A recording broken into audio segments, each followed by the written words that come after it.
Have you noticed that lately Garfield comes to the door less often to greet you, jumps into your lap less, and just lies farther away, silently watching you?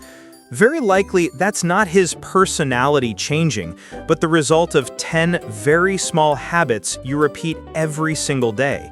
Things you believe are acts of care, but that Garfield's brain is quietly recording as, "I'm not loved the way I used to be anymore."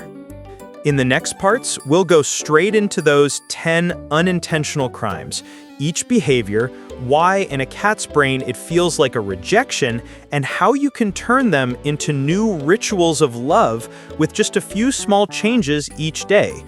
And especially, habit number 10, the one almost every cat guardian is guilty of, is the exact reason why so many cats suddenly become distant, greet you less, and climb into your lap less, while their humans simply assume they're just moody, they're just getting old.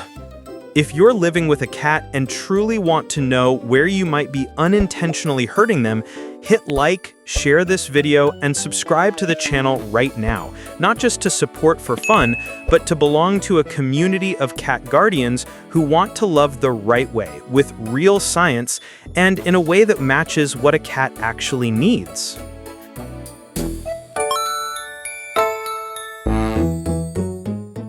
We often try to prove I love my cat with things that can be counted, switching to more expensive food, buying a taller cat tree, filling the house with new toys. All of that has value, but to a cat, those things are just background scenery. What they actually read is not the price tag, but the way you repeat yourself around them every single day. In a cat's world, love doesn't appear in the form of the sentence, "I love you so much," but in the form of tiny rituals. Whether you always stop for a few seconds to greet them the moment you walk through the door, whether you allow them to stay curled up on your lap when they choose you on their own, whether their meal times arrive consistently with you calling their name and making eye contact, or it's just a bowl dumped full to get it over with. Whether those slow blinks, those moments when they choose to lie exactly where you just sat, are answered or treated as if they were accidental. If those rituals appear consistently, a cat's brain writes down, "This person is stable. I can rely on them." If they only appear when you're free, when you're in a good mood, when you remember, the brain writes a different sentence. "This is a good place, but I shouldn't expect too much." The good news is, to change that sentence in your cat's head, you don't need more stuff. You just need to adjust a few daily loops. Greeting, playing, feeding, slow blinks, and turn them into fixed markers in the day, like an invisible schedule that both you and your cat know by heart.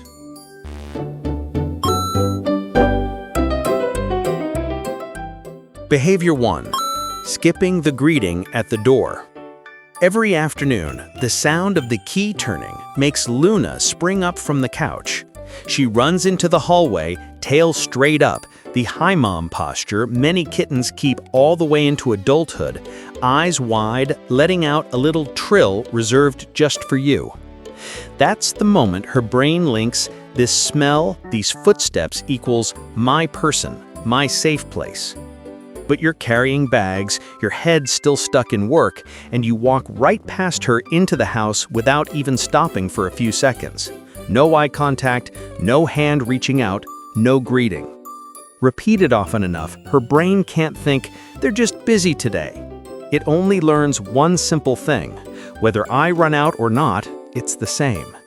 And slowly, that joyful welcome turns into a quick glance from afar before she turns away and walks off. Tonight, try flipping the script. When you open the door, slow down half a beat, lower your eyes to look for your cat, say her name, offer your hand to sniff, give a few quick strokes before you put your stuff away, or bury your face in your phone. That tiny ritual only takes a few seconds, but to a cat's brain, it's very clear proof that every time I step forward, they actually see me. If one day your cat suddenly stops coming to the door, and at the same time eats less, jumps less, hides more, and sleeps excessively, don't blame it on them being grumpy. Very often, that's the moment you should make a vet appointment before thinking about how to fix the relationship. Behavior 2. Always lifting your cat off your lap because it's inconvenient. Milo doesn't climb onto your lap because there's no other spot to sleep. He does it because his brain treats your body as a safety base, where your heartbeat, warmth, and skin scent are all familiar enough for his nervous system to switch into rest mode. Many attachment studies show that cats use their caregiver as a secure base. They go off to explore and then return, just like children running into the yard and then back into their mother's arms. When Milo has just curled up on your chest, purring steadily, and you start feeling hot or your hands feel restricted, you pick him up and move him to the edge of the couch. You can still lie here, it's close enough.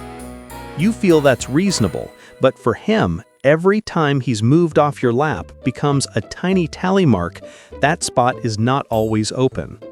Over time, those marks connect into a habit. He's still in the room, still on the sofa, but he chooses the edge, the bookshelf, the windowsill, places that are close but easy to retreat from.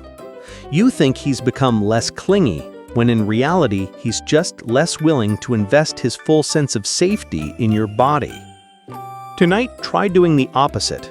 Put a thin blanket over your legs, deliberately pat your lap and invite him up. And at least once a day, don't lift him down. Let him sleep right on you until he decides to get up.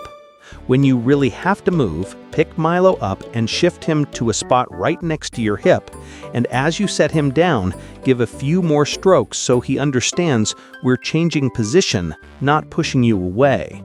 If a cat who used to love lying on people's laps suddenly avoids touch, growls when picked up, struggles with jumping up or down, or obsessively licks one area on a leg or back, that's often no longer bad mood, but a sign of pain. At that point, your priority should be a vet visit first, then worry about emotional issues later. Behavior 3. Pushing your cat off the places that smell most like you. Oscar doesn't choose your pillow, your chair, or your keyboard at random. To a cat's brain, those are the strongest human scent nests in the house, where your skin, hair, and sweat cling the thickest.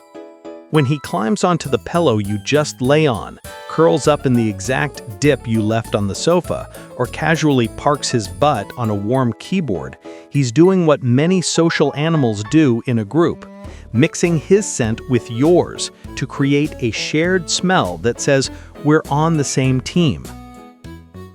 Every time you walk into the room and automatically shove him off the pillow, slide him off the laptop, or frown because there's fur all over the chair, you think you're just protecting your stuff. But for him, being knocked to the floor again and again solidifies into a very simple conclusion.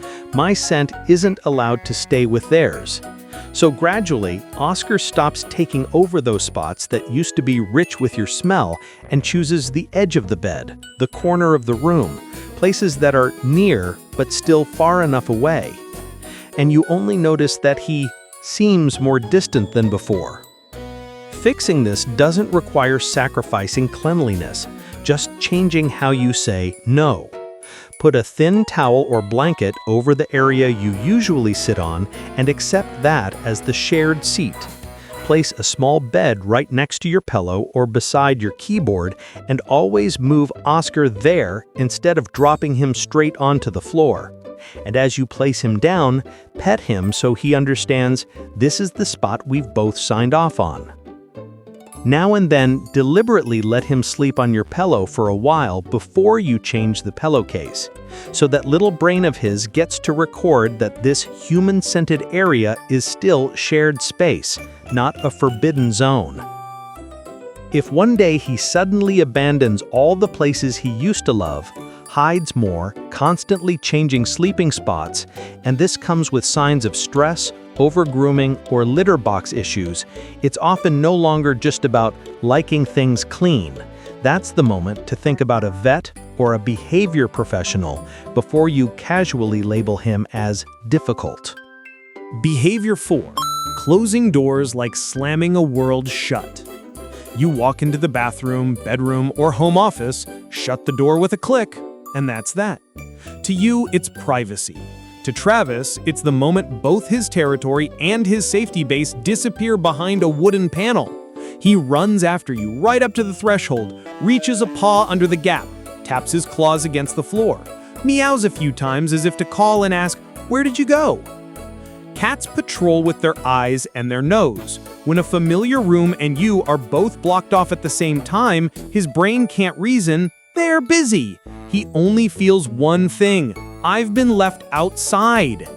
If it happens occasionally, most cats will self-adjust. But when the house is always full of closed doors, every time you step through one is another time he's placed on the outside. Many cats will first scratch and cry, then shift to being quiet, lying pressed against the door or retreating to another spot. Not because they've learned to behave, but because they've learned they can't change anything. Some more sensitive cats start leaving stress signatures, tearing up the door, peeing right in front of the forbidden room, or screaming hoarsely every time you disappear. The gentlest way to fix this is to make those separations less sudden and less cold. Before closing a door, bend down to say his name and give him a stroke, so his brain can store, "I'm not being abandoned, I'm just staying out here for now." When it's safe to do so, leave a small gap so he can still see, smell, or squeeze through. Each time you open the door and step back out, don't slip past him like a stranger, pause for a few seconds to let him rub on you. Answer with a slow blink, like plugging the wire back in after it was just unplugged. If a cat becomes extremely door-obsessed, screaming, scratching until his paws are sore, panting, breaking things every time you go into a room or leave the house, along with changes in eating, sleeping, litter box use, and deep hiding, that's usually no longer about getting used to it. That's when this needs to be handed over to a veterinarian, and if needed, a behavior specialist, instead of just telling him to stop being annoying. Behavior 5. Starving play, treating playtime as if I have time. Loki drags a toy mouse to your feet, drops it, eyes wide, tail gently quivering, his whole body slightly leaning forward. That's a very clear hunting invitation.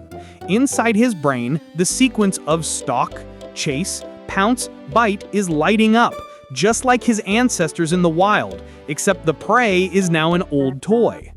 You glance over, pull your laptop back towards you, and think, let him play by himself. I'm busy. The mouse lies still, Loki gives himself a grooming session to fill the moment, then jumps onto a shelf to stare out the window. Day after day, the toy corner gets dusty.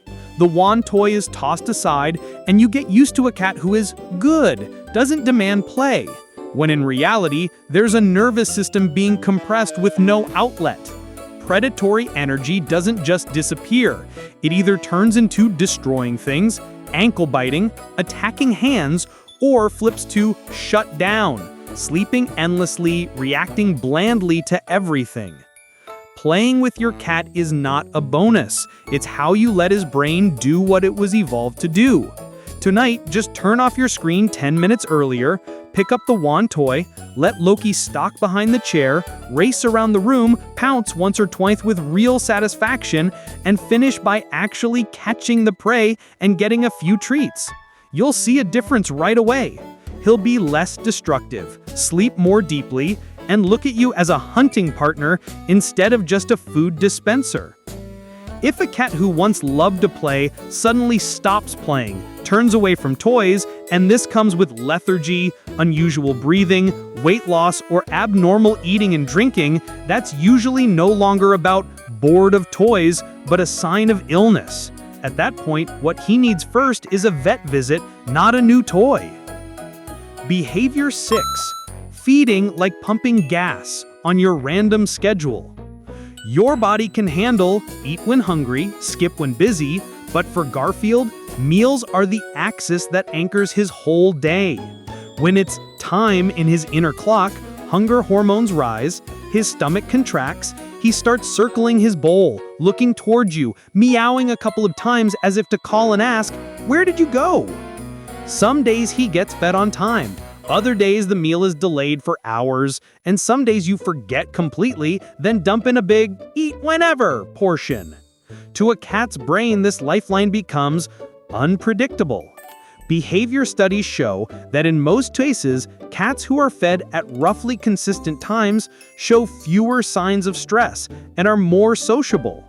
When meal times jump around, the message they receive isn't "my human is busy," but "I'm not sure if I'll be fed on time today." When you casually toss a handful of kibble into the bowl without saying their name, without looking at them, and then walk away, they're getting enough calories but missing the feeling of being truly cared for by someone. You don't have to live like a cloak. You just need to rebuild a few relatively fixed time frames. For example, morning, afternoon, and evening, and turn each feeding into a small ritual. Say their name, say a familiar phrase, put the bowl down, and wait for Garfield to walk up before you step away. If your schedule is a mess, use an automatic feeder, but still try to keep at least one meal a day that comes directly from your hands, so meals don't become a pure fuel transaction. If your cat stops eating for more than 24 hours or suddenly changes eating habits along with vomiting, diarrhea, weight loss, a bloated belly, or unusual breathing, that's no longer a scheduling problem, but a legitimate reason to get to a vet clinic as soon as possible. Behavior 7. Ignoring slow blinks as if they're just random eye movements. Felix lies on the edge of the bed, quietly watching you.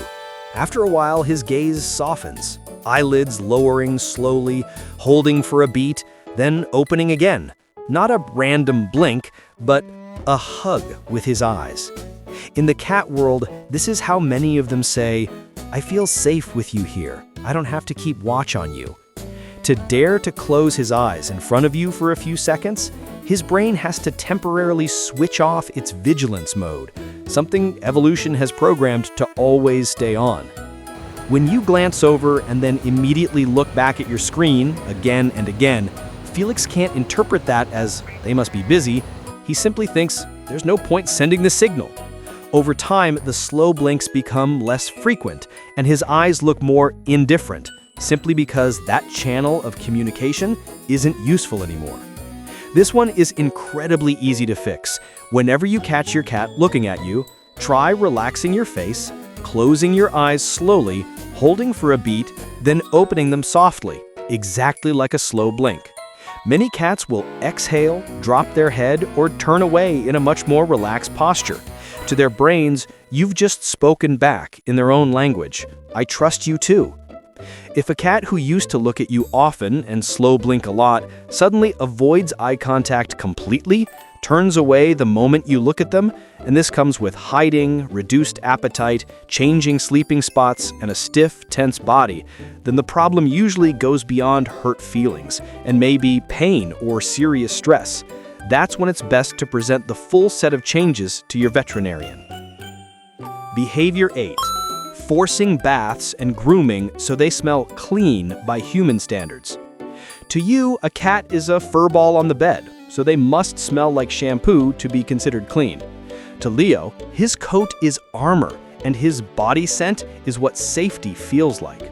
A cat's tongue is covered with tiny hook-like barbs made to groom their own fur, remove loose hair, and distribute oils. That's why many cats spend nearly half their waking time just licking their coat. When you carry him into the bathroom, close the door, pour water over him, rub in strongly scented shampoo, scrub again, and then towel dry him the way you want, his brain doesn't understand spa day. He only feels being held tight, slipping, cold, all his familiar scents stripped off and replaced by some strange smell. After a few times, just hearing running water is enough to make him avoid your hand altogether because he's linked you to that out-of-control experience. If your cat hasn't gotten greasy, into chemicals, or been diagnosed with a skin condition that your vet specifically told you to bath, in most cases, they don't need full-body baths.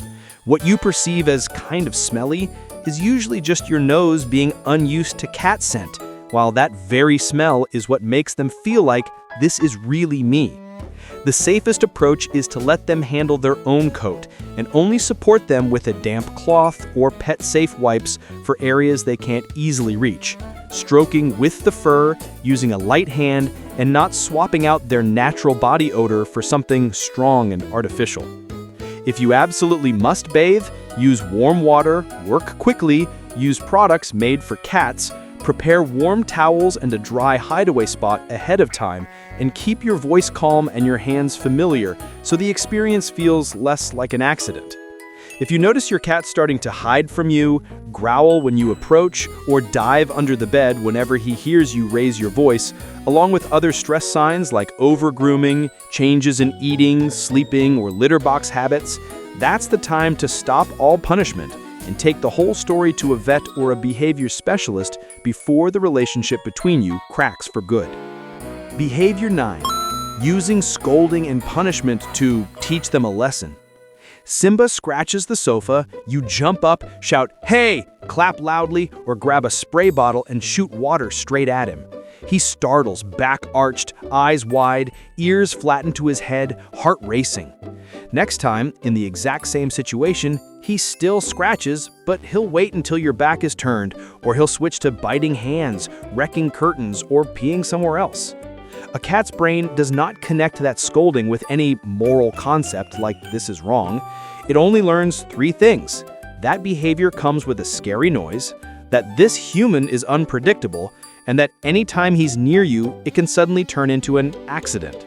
Cortisol, the stress hormone, spikes every time he's startled like that.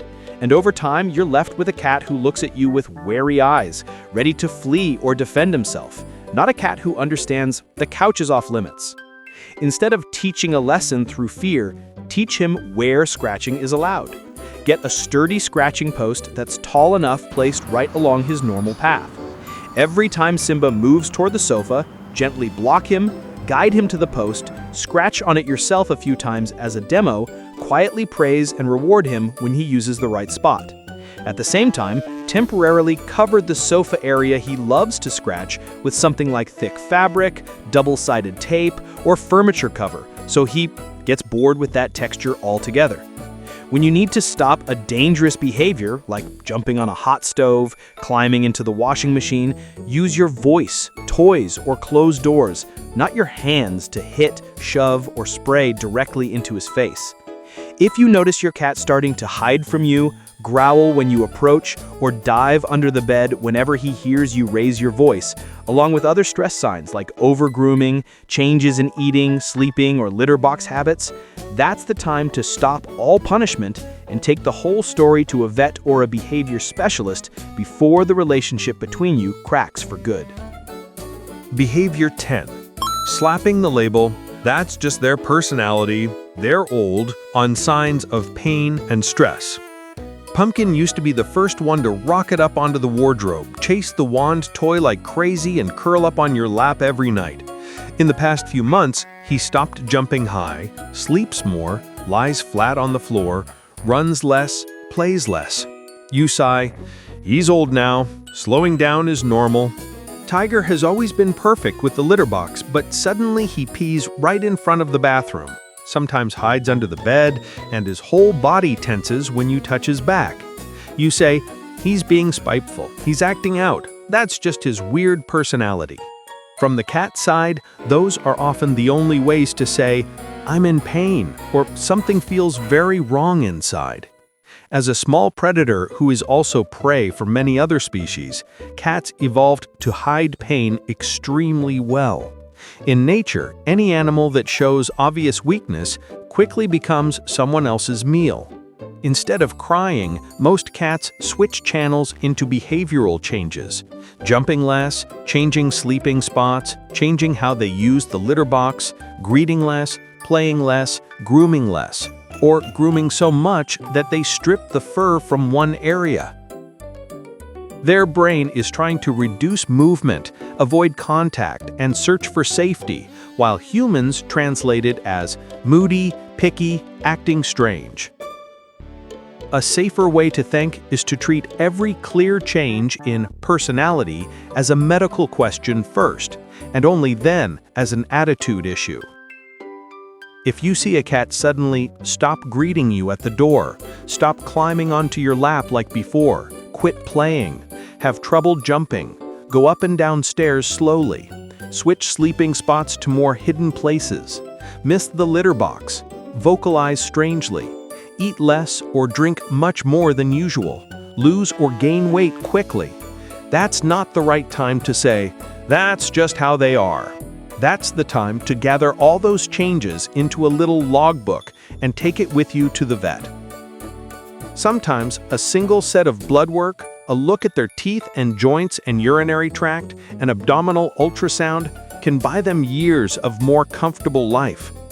And when the pain is treated, you'll see their personality return to what it used to be in a way that feels almost magical, simply because they never stopped loving you in the first place. They were just trying to survive in a hurting body while no one believed them.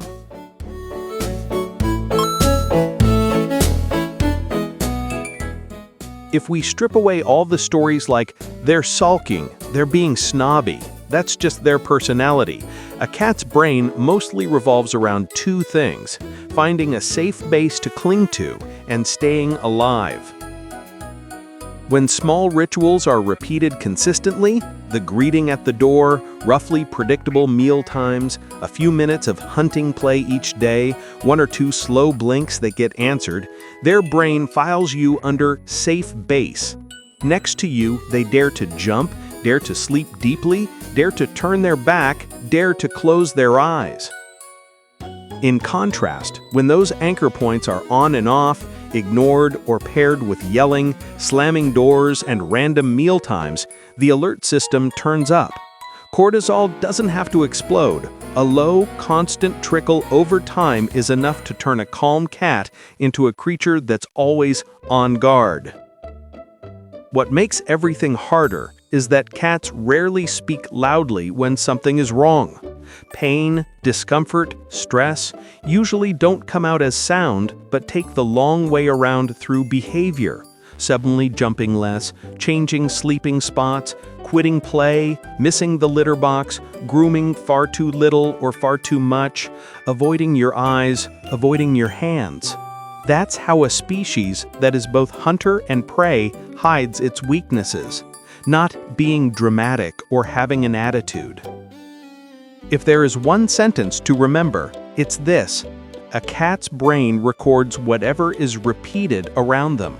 The small things you do over and over every day, whether you greet them or not, whether you play or not, how you feed them, how you respond when they come close, will crystallize into either "I am loved and safe" or "I'd better keep some distance." You can't control everything in a day, but if you deliberately build a few stable neural landmarks, greeting at the door, one short hunting play session, a meal with a little ritual, a slow blink that gets answered, regular health checkups, that tiny brain will do the rest on its own. If it gets enough good data, it will choose to trust you one more time.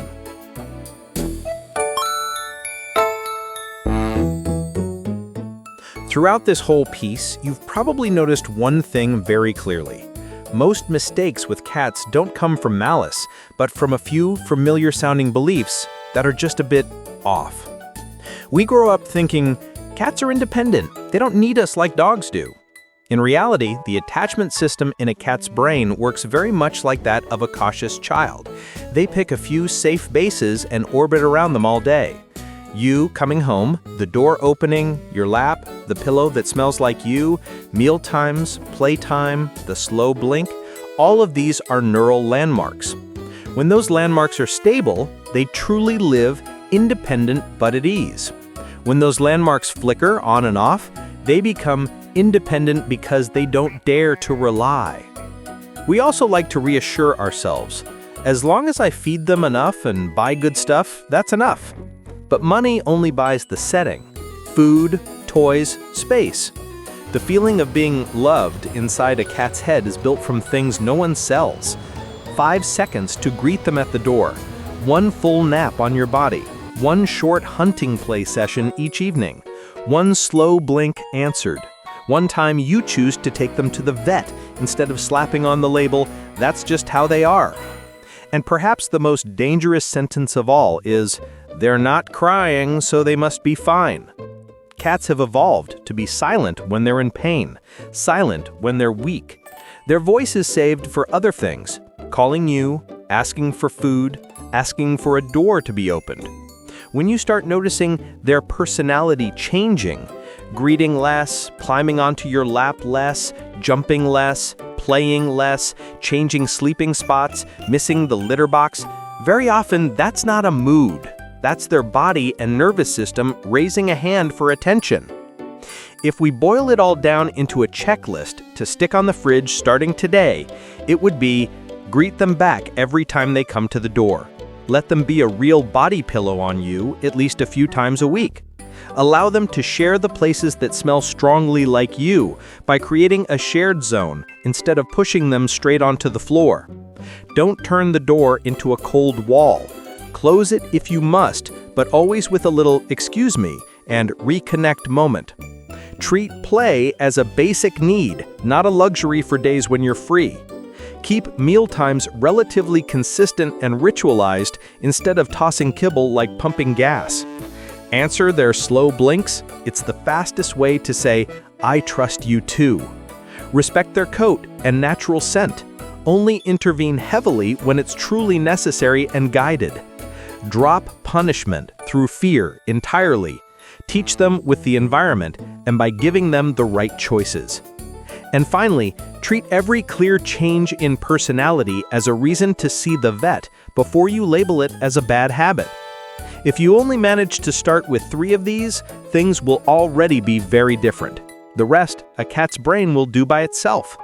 They'll start trying to trust you a bit more, step half a step closer, and keep their eyes closed just a heartbeat longer when they lie next to you.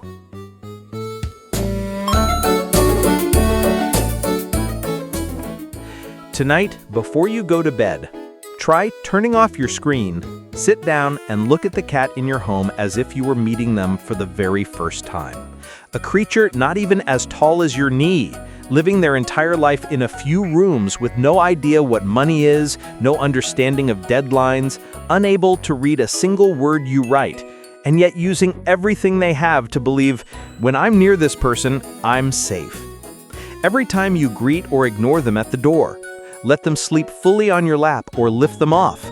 Play with them or leave the toys lying there. Take them to the vet or slap on the label, "That's just how they are." You're quietly answering that question in their head. You don't need to say, "I love you so much." You just need to repeat the small rituals. Greet them when you come home. Give them a real nap on your body. Let them hunt for a few minutes each day. Slow blink back when they look at you. Pay attention when their personality changes and take them to the vet.